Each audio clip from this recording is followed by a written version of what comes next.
Hi viewers, welcome to the second video of our series of lectures on genetic resources and conservation. This is our second lecture and the topic of this lecture is mainly about the plant genetic resources, its importance, its meaning and the role of plant genetic resources and the sustainable use of these plant genetic resources and how we can improve the sustainability of usage of the plant genetic resources. So first of all, we will see what the plant genetic resources are. Plant genetic resources are the genetic materials of the plant that is of any potential or actual value. More than this, the plant genetic resources also mean about the also include the variability within the plants that is attained by the plants due to the human or natural selection over the years. So all the variations in the genetic material of the plant and all the genes or the genetic material of the plant, it makes the plant genetic resources. And when we see that what is included in the plant genetic resources, all the native land races, local selections, elite cultivars or wild relatives of the crop plants, they all are included or they all make the plant genetic resources. So what is the meaning of plant genetic resources? Plant genetic resources means that information encoded by the genome, because the plant genetic resources is the genetic material or the genetic material that is of any potential or actual value. So the genetic information encoded by the genome, this is also a plant genetic resource, and the biological mechanisms that can translate the genetic information into the phenotype, like the expression of the proteins, because all the expressions or all the phenotypes, they are shown by the proteins and which is mainly encoded by the genes. So some of the phenotypes will be desirable and some of the phenotypes will not be desirable. So the all the biological mechanisms that are involved in translating the genetic information into the phenotypes and the form and level of biological organization whereby the genes and phenotypes perpetuate. So all the biological organizations where the genotypes, genes and the phenotypes, they just come continuously and they just interact with each other. So they all make the plant genetic resources. So all the variations and all the information that is encoded by the genome, that makes the plant genetic resource. So why the plant genetic resources are important? It is very important to study the plant genetic resources for the sustainable food security. And in this, we have two words. One is the sustainable, and the second one is the food security. Sustainable means to make something continuously available for the future generations as well.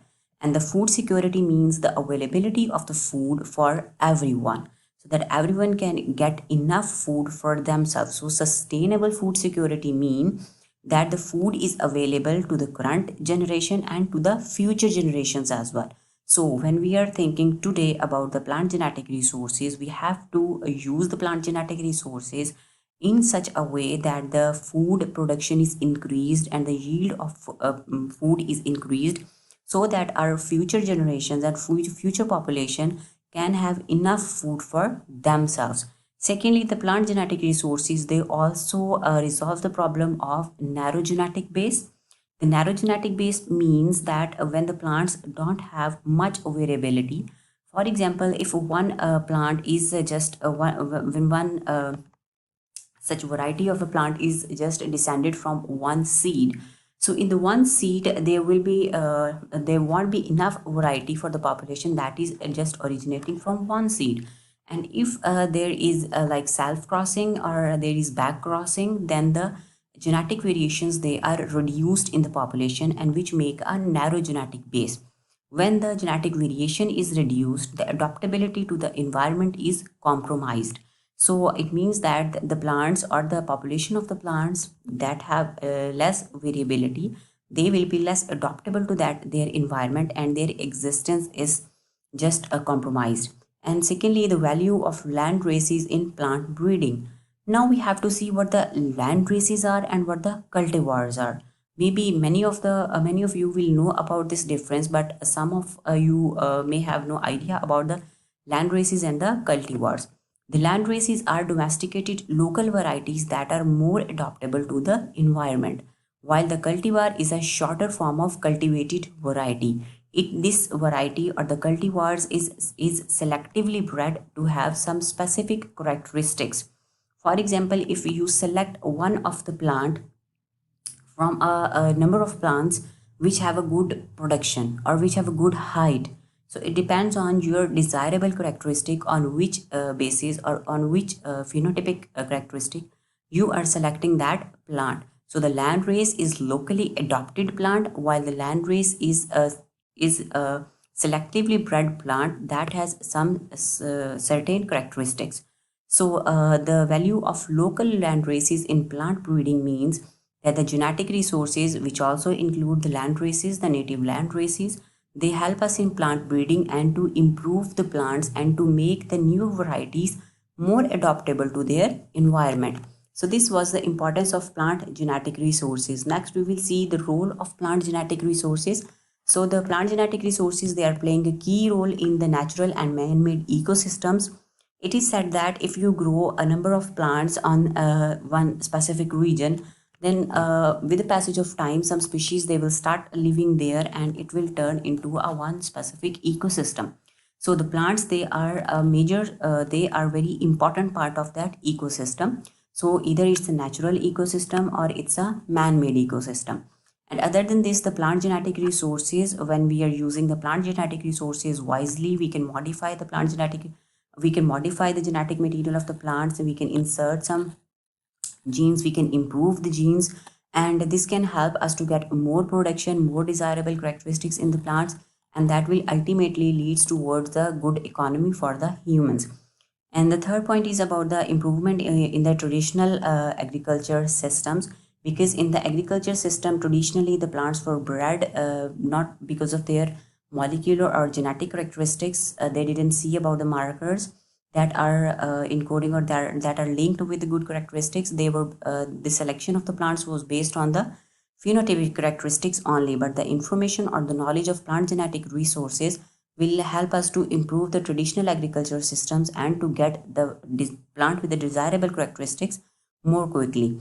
And the improvement of crop cultivars, of course this will help. Of course the knowledge of plant genetic resources, or the plant genetic resources, will help us to improve the local varieties, and so that we can get more desirable characteristics and that we can get more production or more food. Next is the sustainable use of plant genetic resources. Sustainable use of plant genetic resources was the bottleneck of green revolution. We will talk about the green revolutions in my next videos. So the green revolution, the main focus of green revolution was to get higher yield, and in this green revolution they only selected the high yielding varieties. So when they selected high yielding varieties, the variations in the plants was reduced, which rendered the sustainable use of those high yielding varieties, because those varieties were not much adaptable to the environment because of their low variations. So the sustainable use of these high yielding varieties was not possible. So this was the bottleneck of the green revolution. But the modification of the genes in these high yielding varieties, which can reduce the height of the plant and which can improve their adaptability to the environment, it can increase the sustainability of those varieties that were selected in the green revolution. Next is the use of landrace potential. Of course we can use the landrace potential, we can use their ability to adapt to the environment, we can use those genetic variations which can make that landrace more adaptable to the environment, and this will help us to the sustainable use of these, or the sustainability of the newly developed varieties. Next is the yield maximization through the use of plant genetic resources. By using the plant genetic resources, by modifying it, by using different breeding techniques that involves the knowledge of molecular biology, or that involves the use of plant genetic resources, can help us to maximize the production and will lead us with will give us more food so that we can feed our people more betterly, and we can improve the food security.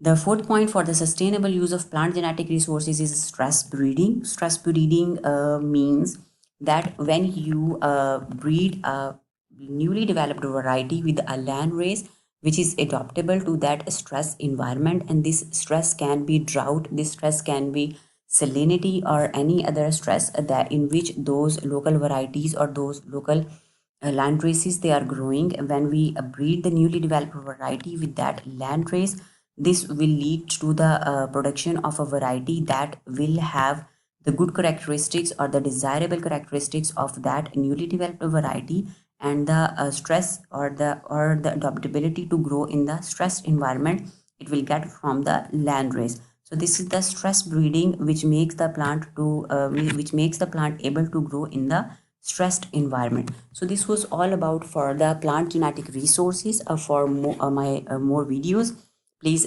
stay connected and subscribe my channel, that is MH Biology.